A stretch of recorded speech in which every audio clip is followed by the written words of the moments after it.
তো hey guys, আজকে থেকে আমার আর তোমরা ভিডিও দেখতে পাবে না, কারণ আমার একটা প্রবলেম হয়ে গেছে। তো কি প্রবলেম হয়েছে সেটা আমি তোমাদেরকে ফুল ডিটেলসে বলবো। তো তোমরা কেউ ভিডিও স্কিপ করবে না, তো ফুল ভিডিও দেখো। তো গাইস, আমি ভিডিও বানাই, তো আমার গ্রামের ছেলে তো আমাকে একটাও সাপোর্ট করে না। আর তোমরা তো ভাই অনেক সাপোর্ট করেছো আমাকে।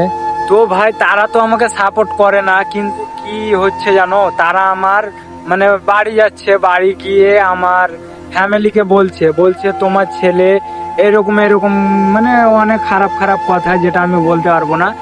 তো তারা বলছে যে তোমার ছেলে পাগল হয়ে গেছে, তোমার ছেলে যেখানে সেখানে ভিডিও বানাচ্ছে, তোমার ছেলে যা মন তাই করে বেড়াচ্ছে, তোমরা শাসন করছো না।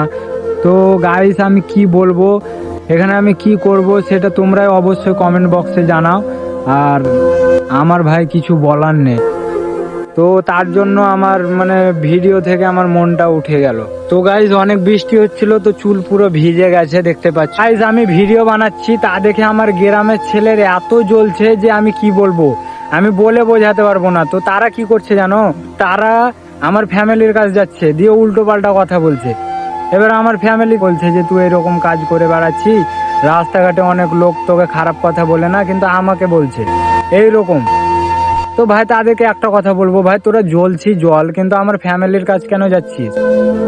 তো ভাই এরকম কাজ করিস না, তোদের ভিডিও যদি ভালো না লাগে তোরা ব্লক করে দে না ভাই। তো ভাই তোমরাই কমেন্ট করো, কমেন্ট বক্সে অবশ্যই জানাও যে আমি ভিডিও করা ছাড়বো না আমি ভিডিও বানাবো। তো ভাই তোমরা কমেন্ট বক্সে তোমরা জানাও। আর ভাই ভিডিওটা যদি ভালো লাগে তোমার ভাইকে একটা লাইক করো, আর আমার চ্যানেলটাকে সাবস্ক্রাইব করো ভাই। তো নেক্সট ভিডিওতে দেখা হচ্ছে, মানে নেক্সট ভিডিওতে দেখা হচ্ছে বলতে তোমরা কমেন্ট করে বলবে, তো আমি ভিডিও আপলোড করব, তাছাড়া আপলোড করব না। তো বাস এতটুকুই, ভালো থাকবে, সুস্থ থাকবে, টাটা।